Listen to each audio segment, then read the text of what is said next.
अस्सलाम वालेकुम, welcome to my channel. कैसे हैं आप सब? आई होप सब खैरियत से होंगे। तो आज बन रही है मैक्रोनी। तो मैक्रोनी, पास्ता और स्पैगेटी जो है ये वज़न कम करती हैं। तो ये मैक्रोनी एक ऐसी चीज़ है जो ना तो वज़न बढ़ाने या मोटापा बढ़ाने में हिस्सादार नहीं बनती। तो इसके अलावा ये बच्चों को भी मनपसंद होती है, तो बच्चे भी खुशी से खा लेते हैं, बड़े भी खुशी से खा लेते हैं। तो बच्चे भी कितने दिनों से कह रहे थे कि मम्मा आप मैक्रोनी बनाएं। तो फिर यही था कि पानी गर्म किया और इसमें नमक डाला, फिर इसमें मैक्रोनी डाली और फिर इसको गलने के लिए, पकने के लिए रख दिया।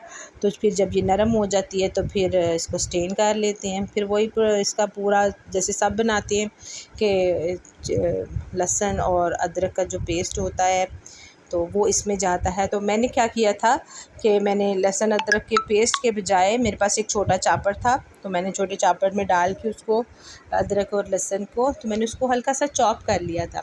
अच्छा, उसका चॉप का ये था कि जब वो चॉप हुआ है ना तो वो जब मुंह में आते थे ना ये चंक्स इनके छोटे छोटे, तो ये बड़े मज़े के थे, बड़ा टेस्टी। जब अदरक का आ रहा था तब भी बड़ा अच्छा था, जब लहसुन का आ रहा था तब भी बड़ा अच्छा था। देखिए कितना अच्छा ये चॉप हो गया ना। तो ये फिर ऑयल गर्म करके तो फिर इसमें मैंने ये इसको डाला, लहसुन और अदरक को, फिर हल्का सा इसको भूने। फिर ये था कि इसमें चिकन डाला ना। चिकन डालने के बाद कुछ लोग कीमा में बनाते हैं, मुख्तलिफ़ तरीके से पकाते हैं। मेरे बच्चे थोड़ा चिकन पसंद करते हैं तो फिर मैं उनको चिकन में बना देती हूँ ना।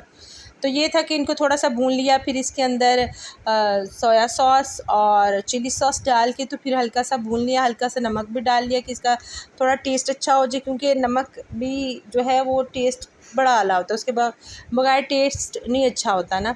तो ये है कि उबली हुई जो चिकन है वो फिर इसमें डाल ली और डालने के बाद इसमें मैक्रोनी डाल ली। मैक्रोनी डालने के बाद इसको हल्का सा भून लिया।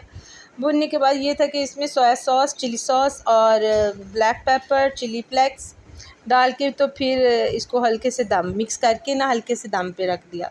तो ये इस तरह से जब बनती है तो ये बड़ी आला होती है।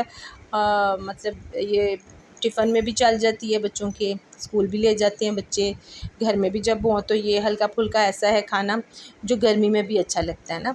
तो ये है कि रोटी वगैरह तो गर्मी में खाने को दिल नहीं करता ना, तो हम यही है कि बच्चों की फरमाइश होती है ये से हल्के फुल्के से खाने हो तो मम्मा कुछ टेस्टी भी हो तो फिर आप हमें ये बना दें। तो फिर थोड़ा बहुत इस तरह का तो मुझे आता है तो मैं फिर बच्चों को बना देती हूँ। ये फिर दम पे रख दिया। जब दम पे रखते हैं तो ये कि मैक्रोनी के अंदर जितने टेस्ट होती हैं, ये जितने भी ये इसके सॉसेज होती हैं वो मिक्स हो जाते हैं, तो वो उसका बड़ा आला टेस्ट हो जाता है ना। तो यही था। तो इसी तरह घर की रूटीन तो फिर इसी तरह ना, एक काम ख़त्म होता है दूसरा काम शुरू हो जाता है। तो फिर ज़िंदगी चल सो चल इसी को कहते हैं कि घर को भी देखना, बल्कि घर को ही देखना होता है। तो ये है कि घर में सब्ज़ियाँ भी आई थी, कुछ फ्रूट्स आए थे, तो सब्ज़ियाँ तो मैंने समेट ली। तो फिर ये था कि अब फ्रूट था तो फ्रूट को वॉश करना था। तो ये आ गया अंगूर। तो अंगूर आया था घर में। तो अंगूर का ये है कि बच्चों को बड़े पसंद है और बच्चों को बहुत पसंद है, मुझे बड़े अच्छे लगते हैं। और अच्छे तो हैं, ये अल्लाह ताला की इतनी बड़ी नेमत है, इसके इतने फ़ायदे हैं, इतने फ़ायदे हैं कि जितने गिनाऊँ कम है। तो अ, बंदे मनपसंद तो है ही, पर मेन जो होता है कि इसके फ़ायदे बड़े हैं। ये जो है इसके फ़ायदे, ये दिल, दिमाग, मैदे, जिगर, फेफड़ों और गुर्दों को ताकत देता है। इससे खून पैदा होता है, इससे खून साफ़ भी होता है। जिस्म को ये मोटा करता है। ठीक है, जो लोग पतले हैं वो इसका इस्तेमाल करें तो जिस्म फ़ैट हो जाता है। ठीक, फ़ैट नहीं मतलब मोटा हो जाता है, भर जाता है। जो सूखे होते हैं लोग, उनका जिस्म जैसे भरा भरा होता है ना, अच्छा लगता है, वैसे वो जिस्म भर जाता है। इसके इतने फ़ायदे हैं। उसके बाद ये है कि जो जिनके मैदे ख़राब होते हैं वो इसका इस्तेमाल करें तो मैदा भी ठीक हो जाता है।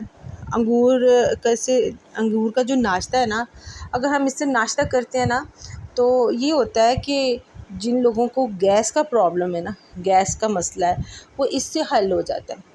तो ये बड़ी आला चीज़ है। ये हाज़मा भी ठीक करता है। हम खाना खाते हैं, हज़म नहीं हो रहा ना, तो हम लोग ये अंगूर थोड़ा सा खा लें खाने के बाद, तो ये हमारे खाने को हज़म कर देगा, हमारे हाज़मे को बेहतर कर देता है। तो ये बड़ी आला चीज़ है। तो मैंने भी क्या करती हूँ कि इस तरह इकट्ठा मंगवा लेती हूँ। थोड़ा बहुत मंगवाने के बाद ये क्या करती हूँ मैं कि इसको वॉश करके तो अच्छे तरीके से, तो जितने भी कलर्स के होते हैं फिर मैं अलग बॉक्स कंटेनर होते हैं मेरे पास, उन्हीं में डाल के फिर रख देती हूँ। क्योंकि बच्चे कुछ जो हैं वो ग्रीन वाला खाना पसंद करते हैं, कुछ ब्लैक वाला, तो मिक्स हो तो फिर वो नहीं उसको पसंद करते। ऐसे फिर अलग डिब्बों में डाल के रखती हूँ इस तरह से वॉश करके। तो मैं ये जो है इनको मैं कंटेनर में डाल के रख देती हूँ। उसके बाद ये है कि फिर शॉपिंग पे जाना था। शॉपिंग इसलिए थी कि 14 अगस्त है, 14 अगस्त के कपड़े लाने थे बच्चों के, और कुछ चीज़ें थी ऐसी तो वो ख़रीदनी थी। कपड़े तो ज़रूरी इसलिए था कि इनके स्कूल में फ़ंक्शन थे, तो स्कूल से बाकायदा पैगाम आए थे कि जनाब आप लोग कोई उस हवाले से ड्रेस पहना के भेजें। तो यही था कि फिर जब गर्मियाँ आती हैं तो जितने पुराने कपड़े होते हैं वो छोटे हो गए होते हैं, तो फिर साथ साथ ये ख़रीदने पड़ जाते हैं। तो ये फिर मैं फिर गई उधर मार्केट, तो फिर ये लेके आई उसके लिए, बेटी के लिए। तो ये बड़ा अच्छा, इस पे चाँद सितारे बने हुए थे, ग्रीन कलर में था। इसके बाजू है तो फुल पर देखिए पूरा चाँद सितारों से भरा हुआ है, बड़ा ही प्यारा था। तो फिर इसके साथ ये है कि इसके अंदर फ्लावर वगैरह भी थे। इसका गला भी बड़ा अच्छा बना हुआ था, मुनासिब सा, ना बड़ा है ना छोटा है, तो मतलब बड़ा अच्छा सा सिला हुआ था। फिर इसके साथ ये ट्राउज़र ले लिया, वाइट और ग्रीन का कॉम्बिनेशन था। तो इंडिपेंडेंस डे के मुताबिक ही कपड़े बनाने थे, तो फिर वो रेडीमेड ही मैं फिर मार्केट से ले आई। ये ला के फिर बेटे के लिए भी था कि उसकी भी है, क्योंकि दोनों का अलग-अलग स्कूल है, तो फिर दोनों को यही था कि इसी तरह के कपड़े बना के भेजने थे। तो ये एक शर्ट मिल गई उसकी, तो ये बड़ी अच्छी लग रही थी। तो इसके अंदर पाकिस्तान के भी थोड़ा टच दिया हुआ था, बल्कि शर्ट है ही वही। तो इसके साथ मैच ये स्किन कलर की हो रही थी, तो अच्छी भी लग रही थी। तो फिर यही बना ली ना, इसका यही कॉम्बो बना दिया। तो इसके बाद फिर ये छोटी छोटी इसकी एसेसरीज़ थी, थोड़ी सी चीज़ें थी, और इसमें पोनी वगैरह आ गए इनके इनके जैसे ग्लव्स हो गए बच्चों के, बाजे थे, और इनके बैच थे, इनकी पोनियाँ थी, ब्रेसलेट्स थे। तो इसी तरह का ये थोड़ा थोड़ा सा था कि बच्चे चले इंडिपेंडेंट को जो है ना डे को एंजॉय भी करें, और जब स्कूल जाते हैं तो फिर ये छोटी छोटी चीज़ें साथ होती हैं। तो वो जैसे मतलब उनके फंक्शन में चल रहा होता है तो सारा सारा आपके साथ बता रहे। तो ये शायद मैं बता रही थी कि इसको कैसे पहनते हैं, तो हालांकि पता सबको होता है, तो पता नहीं क्यों मैं दिखाने की कोशिश कर रही थी। खैर ये हो गया, फिर हेयर बैंड भी आ गया, और ये सारा कुछ जो है बच्चों की तैयारी होगी, बच्चों को भी खुश हो गया। भाई हमारा बचपन ऐसा नहीं था। हमारे बचपन में हम छत जो है वो उसमें लाइटिंग करते थे, हम उसको सजाते थे। चले इंशाल्लाह फिर नेक्स्ट व्लॉग में मुलाकात होगी। दुआओं में याद रखिएगा, सब्सक्राइब्स और लाइक कमेंट एंड ज़रूर करिएगा। तो नेक्स्ट व्लॉग में इंशाल्लाह मुलाकात होगी। ओके जी, अल्लाह हाफिज़।